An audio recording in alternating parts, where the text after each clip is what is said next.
it's almost time. I'm excited to have so many people here. This is really neat. Thank you to Mrs. Greenleaf, who's a science teacher, for teaching us all about eclipses. Reagan for running the slideshow.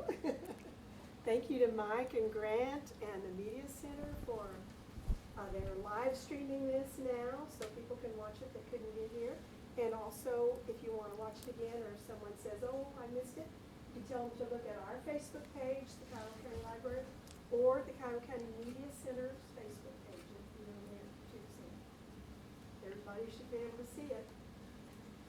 I'm asking the kids to sit on the floor, so if you want to go around behind those bookcases and come over here, there's a little room, and there's a few chairs left for the adults.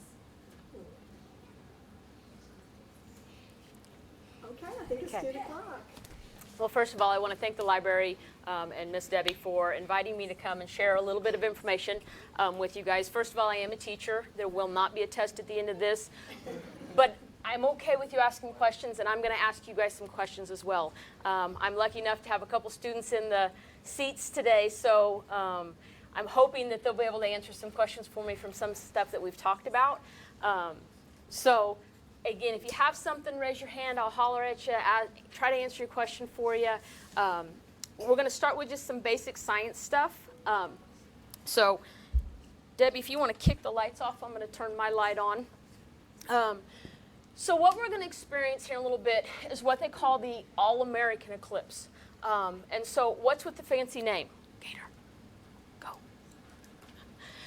So August 21st, which is this coming Monday, it's going to mark the first total eclipse in the continental U.S. in almost 40 years. And a few of you guys in the room will remember back in like 95, 96, we had an eclipse. I remember I think I was a junior or senior in high school, and we went out and we viewed it and everything.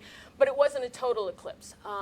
We'll talk about the difference between a total eclipse and a partial eclipse, and why the fact that this is getting so much attention is the fact that it is a total eclipse, and they are extremely rare. And we'll talk a little bit about why they are so rare. So real quick, there's two kinds of eclipses. There's solar eclipses and lunar eclipses. Which one are we having on Monday? Solar eclipse. And so I'm going to talk a little bit about both, because lunar eclipses are extremely common. All of you guys will, if you stay up that late, experience a lunar eclipse in your life. This may be a once-in-a-lifetime experience, and I know I've got a few people in the crowd who are actually making journeys to cities that actually have better viewing, so this is going to be a very, very unique situation. So real quick, difference between a solar eclipse and lunar eclipse, okay? So this is going to represent my what? Guess what this is? The what? Earth, and I've got my little flag right here marking Kiowa County. Okay, and then this is going to be my moon. Very, very good. Now, first big problem I have with my model is what? What do you guys guess is wrong with this? It's a size problem. Who's bigger, Earth or moon? Earth. Who's bigger, sun or Earth? So what's my problem? My sun is way too stinking small, but humor me, okay? I didn't want to get a big light bulb like this. That would be ridiculous. So this is what I use in the classroom anyway, okay? So a couple things, and again, those of you guys who've had a little bit of science, and I know they even did this in 3rd grade last year, so I know some of you guys have had this. The Earth, or the sun sets still, okay? We didn't always think that was true. We thought that the sun moved around us. We're wrong. We move around the sun, okay? This is called our revolution. How long does it take us to revolve around the sun? A year. Is what? A year. Good, which is how many days? 365. Very good, and a fourth. It's 365 days and a fourth. What does that fourth add every 4 years? An extra day, which is known as? Leap year. You guys are good students already. Very good. So the Earth is cruising around the sun 365 and a fourth days all the time, and it's also spinning while it's doing it. When it spins, this is known as his rotation. What does the spinning cause? Very good. This is giving us our sunrise and our sunset every day. This is what's giving us our days, okay? So we're cruising, we're cruising, we're cruising, and then the moon is cruising. So while the Earth is cruising, the moon is cruising around the Earth. Now, let me do it this way. When my Earth is here and my moon is here, what are we seeing on Earth? Let me put my little flag towards us. What side of the moon? The dark side. So what are we seeing in the sky? Darkness, very good. If I move it on this side, what are we seeing? The light side, very good. And that's when we have a full moon, very good. Those two situations right there, guys, are what's going to cause our solar eclipse and our lunar eclipse. Okay, next slide, Gator. All right, a solar eclipse occurs when the sun is blocked by the moon. So when we're coming around here, okay, and the sun is trying to shine on the earth like this, basically what happens is the moon gets in the way, and you can see, those of you guys who are in a good spot, you can see that shadow that is right there, okay? The big deal is everything has to be just right or it can't cast the shadow. And we'll get into that a little bit more. So you can see the little shadow that's going to be cast. If I'm moving further away, shadow gets bigger. I'm moving closer to, shadow gets smaller. Now, in theory, moon is going around Earth, Earth is going around sun. Every time the moon is here, we should have an eclipse, right? But that's not how it works, okay? There's a little bit more to it, so next slide.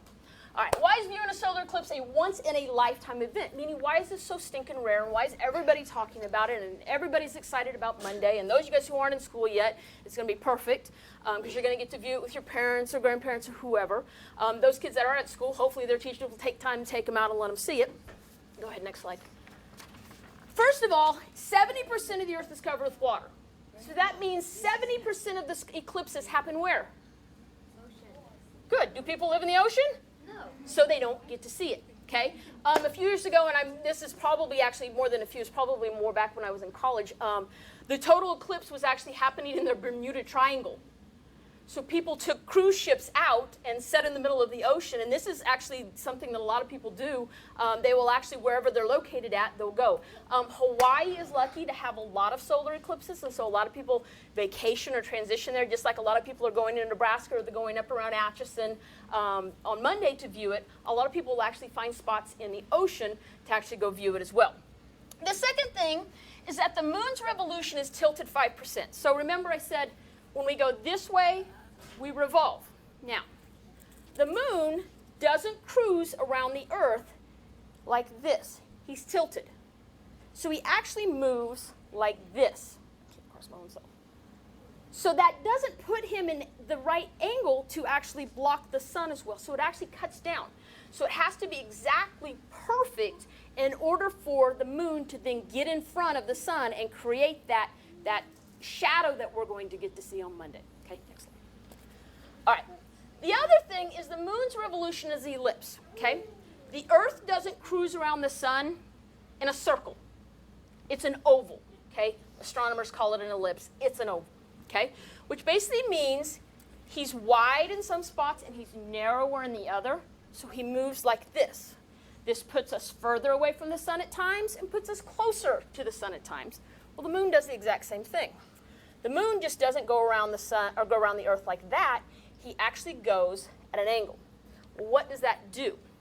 What that does is it moves, again, the distance the moon is away and close to the sun. Sometimes it's really close to the sun, and I say really close, 220,000 miles. And sometimes he's really far away, 250,000 miles. Well, that change in distance is going to change that shadow. And so sometimes the shadow's really good, and sometimes the shadow's really bad. The eclipse that we're going to have on Monday is going to be one of the shorter eclipses. Most eclipses last around 7 minutes, total darkness. This one's not even going to come close to it. And what it has to do with is where we are in that elliptical pattern. Again, you can see the Earth's one's really, really flat, and then you can barely see the red over there with the full moon and the new moon and that kind of stuff. All right, next one, sis. And we've already talked about this a little bit. The moon is 400 times smaller than the sun. So again, if things aren't just right, he's not the exact right distance between that, he can't cast a shadow. Okay? He's so small in comparison to this big giant sun, it's very hard for him to block out any of the sun. The sun will come around the sides. All right, next slide. All right, so this is the path. It's going to start on the west coast, up around in Oregon, and it's going to arc across there, and it's going to wind up on the east coast. The entire track from start to finish is going to take about 90 minutes. So from the first sign of darkness on the west coast to the first sign of darkness, total darkness on the other side, is going to take about 90 minutes. And you're like, holy cow. It is traveling at a speed, I'm going to check my numbers here, of 1,450 miles per hour. So when that thing starts, it's going to move that far. And some of you are like, well, if it's traveling 1,450 miles per hour, how is it only going to take 90 minutes? Guys, how many time zones do we have in the United States? 4 time zones, which is going to set our times off. So obviously, in Kansas, we're not in the path of total darkness. So are we going to be experiencing a total eclipse? No, we're going to be experiencing what is called a partial eclipse. And it's going to still be great, I promise you. It's still going to be it's going to look really, really good. But you can see the dots. Like I said, I know I've got some friends who are traveling to Nebraska. I've got some friends who are traveling up in Kansas City to actually view from a lot of different places. Okay, next one. All right, the solar eclipse will only occur in the same spot on the Earth's surface once every 375. So that path that you guys just saw won't happen again for another 375 years. This is why it's such a lifetime thing. Unless you move all over the United States or you travel or you go places, it won't arc across this part. Now I'm going to show you the next one in 2024 here in a little bit, and it's going to be to the south of us, but it won't repeat that pattern for a very long time. There's too many moving parts, too many things that are having to happen in order for us to get this. So this, again, is an extremely rare situation. All right, go ahead. All right. We're talking a little bit about the difference between the total eclipse that the people in the path are going to see, and then the partial eclipse that you and I are going to get to see. A total eclipse is when the sun is entirely covered by the moon. So that's basically what you're going to see. Those people are going to see.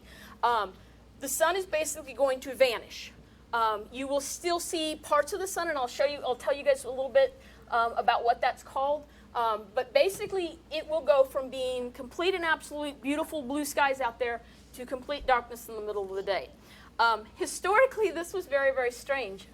Before people understood how the moon and the earth and the sun and everything moved out there, they actually thought it was the end of the world. They thought there was all kinds of things bad were happening, which, if you couldn't explain it, if you didn't know, and all of a sudden you looked outside and it was dark, some strange things are going to happen. Okay? Here are some things that nature does. Go ahead, sis. All right, first of all, you will be able to see the stars. So it will literally feel like the middle of the night. Okay, you look up and it's going to have a starry sky. Birds will actually go roost. They think it's nighttime. They don't know any different. Nobody told them it was a solar eclipse. So they will literally lay down, take a nap. Insects will increase activity. If you guys know, mosquitoes come out at night. Crickets start chirping at night. You will notice an influx of that. And the last one is that spiders will actually take down their webs. They think it's the end of the day. So they will actually unspin their webs. And again, because nobody's telling nature that this is what's happening. All right, babe. All right, the corona. The only visible part of the sun that you're going to see is something called the corona. And the sun, much like the Earth, has a bunch of layers on it. And what's going to happen is that white part that you guys see branching off of that is its energy is being released from the nuclear fusion inside the sun, and he's spinning it out. You don't normally see that. Okay, and the reason being is because it's too stinking bright. So if you cover up the bright part, then you can actually see. So somebody that's going to be in the path of the total eclipse is going to be able to see that pretty picture. Okay, next one. So what it's going to start off with is you can start seeing the picture on the left a little bit, and then more and more and more and more until you have the one on the right with the corona is the total right. The one just to the left of the final one is what they call the diamond ring effect. You can see that little knob over there. It kind of looks like a little bit of a diamond ring showing on that. And that's basically right before you go, and then it'll actually move itself out. Now, we won't see this here, okay, because we're not going to get the total, but we will see progression, meaning it doesn't go from all sun to half sun. It moves over gradually or slowly, and we'll talk about some times here in a second. All right, sis. All right, the total eclipse will only be about 60 to 70 miles wide. Again, arching from the map I showed you from Oregon down to the East Coast. And I told you that normally eclipse is about how long? This one's going to be 2 minutes and 40 seconds. I think the longest I saw in any given spot was 2 minutes and 42 seconds. That's going to be the duration. So it's going to be a very, very short eclipse in comparisons to normal total eclipses. All right, babe. And those two longest ones are the one that they have highlighted there in purple and green. Those are going to be the areas. I think one of them is actually in a national park, which I'm sure they're just going to have an influx of people because that's going to be the greatest time. But that's the band that's going to see the total eclipse. All right, babe. All right. The difference between the people who are going to get to see the total eclipse and those of us who are going to get to see the partial eclipse has to do with the umbra and the penumbra. And astronomers like to give names, things bizarro names, and this is one of them. The umbra is the area where the total eclipse will be visible. So that's going to be the spot where the moon is blocking out the sun totally. The penumbra, which is where you and I are going to be here in Kiowa County, is the area where our partial eclipse will be seen. So click the next picture. Okay, so sun on your left, earth on your right, moon in between, because that's what's causing the solar eclipse. You can see the small dot there on it, in this case happens to be Africa, which is the darkest spot. That is the umbra, and that's going to be the complete or total darkness. And then the outside part, everybody else, is going to be where we're going to have our partial eclipse, which again is going to be where. So that's why the all-American eclipse is because more of America is going to be on there. All righty, Reagan. All right, so the partial eclipse is going to be visible all over North America. So if you have family in Michigan, if you have family in California, they're all going to be able to see the exact, not the exact, I shouldn't say that. They're all going to get to see the partial eclipse the same as you. And this is going to be kind of, this would be similar to what ours is going to start at. We'll actually have more of the sun covered than even this picture. Go ahead. All right, so this is one of my favorite pictures that I found because it gives you a good idea of what we're going to see. So the band across the middle is the total, and then they have percentages, and those percentages show basically how much of the sun is going to be covered. So here in Kiowa County, we're going to have about how much of the sun covered? 90%. So we're going to lose 90%. It's not going to be total, okay, but we're going to basically have 90% of it covered, and then again it spans off, but notice that it does cover the entire United States. So everybody's going to get to experience some part of the eclipse. All right, babe. All right. The best times, when I went through trying to find actual times, obviously they gave me the times for Garden City and they gave me the times for Dodge City. I couldn't get them to find, I couldn't find anywhere where Pratt. I was trying to kind of get the middle. They gave me Hayes and Great Bend. So the eclipse is going to begin shortly after 11:30. I think in Garden it's 1:32 or something, like 1:31, and like Dodge is 1:32 or something like that. It's going to be shortly after that. It's going to peak around 1 p.m. That's going to be the best viewing, meaning that's going to be when we're going to be closest to 90%. So if you're eating lunch, don't worry. Get out there before 1 o'clock and you're going to be good. And then it should end around 2 p.m. And again, the pictures across the bottom, this is a 90% what we're going to see. So we're going to start. The middle picture is what we're going to see basically at the 1 o'clock. Okay, so we're still, it's going to seem relatively dark here in the middle of the day, and then it's going to back off. Okay, sis. All right, the next total solar eclipse in the United States is going to be April 8th, 2024. Where are my sixth graders? Sixth graders, senior year. This is your senior year. We will have another one, and you can see it spans down from Mexico, clips the corner of Oklahoma, and then goes up basically to Maine in that area. So we may not be in the 90 percentile for that one. We'll probably be more close to an 80, but the first time that somebody told me about this eclipse, it was last year's seniors. And we'd been studying this in school, and one of the kids looked it up, and he goes, hey, man, he goes, that's my senior year. And so that kind of always stuck with me when those kiddos got to be seniors, that we were going to be able to experience a total eclipse. So sixth graders, that'll be the year you graduate. All right, babe, next one. All right, last but not least, safety, safety, safety. Guys, on a normal day, would you look at the sun? Why not? Okay. Here's the deal. Looking at the sun is dangerous. That's why your parents tell you not to do it, okay? It's not any less dangerous on eclipse day. We have to be smart. Okay, next one. So it's not the eclipse that's dangerous, it's looking at the sun, okay? The only people who are safe, completely safe, are the people that are in the total eclipse area. And it's just for that 2 minutes and 40 seconds that the sun is entirely covered. Anytime any part of the sun is exposed, you have a possibility or a potential to hurt your eyes, and obviously you don't want to do that, okay? So obviously you need to take some precautions. Go ahead. I think that's what this one, the few minutes the sun is entirely covered is the only time you can look at it without eye protection. You have eye protection, you're going to be safe. All right, next one. Reagan, next one. All right, this is more for the high school aged kiddos. Sunglasses are not sufficient for protecting your eyes, okay? And we're going to talk about cell phones here in a little bit. All right, next one. And this is kind of long, so stick with me. First of all of you guys who are here today are going to get Eclipse glasses. And these are, what do I want to say? These are all good with, like, optometrists, NASA. Everybody says these are the good ones. So here's the deal. Okay, pretty simple. Okay, everybody needs a pair. Okay, not two people can't use them, blah, blah, blah. It says always inspect your Eclipse glasses before use. If they're scratched, punctured, tore, or otherwise damaged, just make sure the little black parts, guys, are all intact. Okay, check them out, look them over, make sure they're in good shape before you put them on your eyes. Always supervise children while you're using Eclipse glasses. Okay, I've had little kids. You tell them to put the glasses on, you turn your back, and they take the glasses off. Okay, make sure they have their glasses on. Tell them the importance of keeping them on. If you normally wear eyeglasses like me, keep them on. Okay. Put your Eclipse glasses on over them and hold your hand viewer. Some people are actually building, there's all kinds of do-it-yourself viewers that are really cool and really safe. And again, I remember using that back when I was in high school. We made a whole bunch of them in physics class and used them.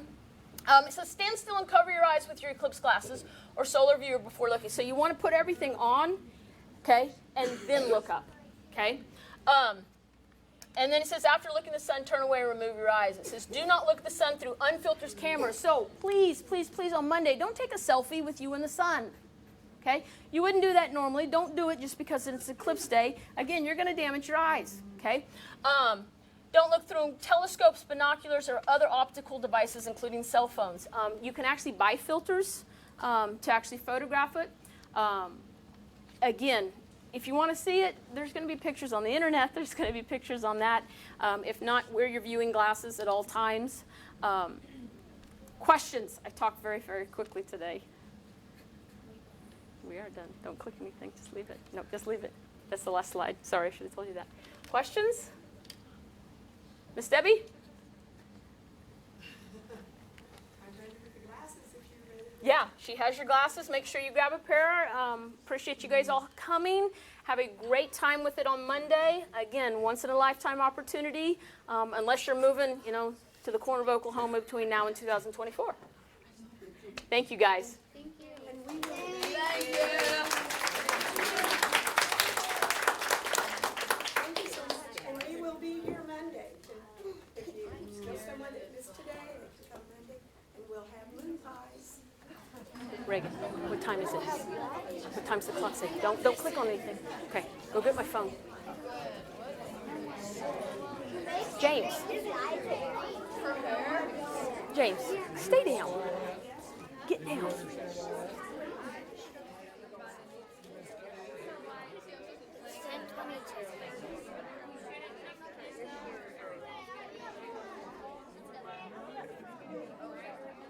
If you want to take the kids out, I would wait till closer to 1 o'clock because that's when we're going to have more darkness, and that's safer than at the very beginning. That's what I would do. I would wait closer to the 90% than anything.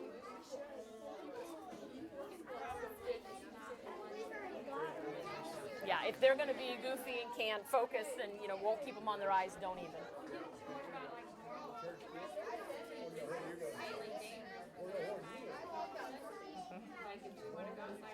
Yeah, I would, yeah. Which, really, yeah, and really, if they don't typically look at the sun, and you don't think they're going to look at the sun, then it's no big deal. I mean, it's as dangerous right now as it is ever. That's the thing, yeah. If they don't... No, but what's going to be the problem is the eclipse is going to make people look at the sun who don't typically look at the sun, and that's where the danger comes in. So if these kids, nobody brings it to these guys' attention, they're not going to look up anyway. Yeah. How are you doing? Take them out. Yeah. No. because there's something there and people are going to be looking at that something. Yeah, yeah. It's just that, like I said, it's not that that it's any more dangerous. It's just now we've drawn attention to it and everybody's going to be looking up. Yep. But like I said, they know not to look at the sun. They're not going to look at the sun unless you tell them to. Yeah. Good. Thank you, Mr. Seacat. Thanks for coming.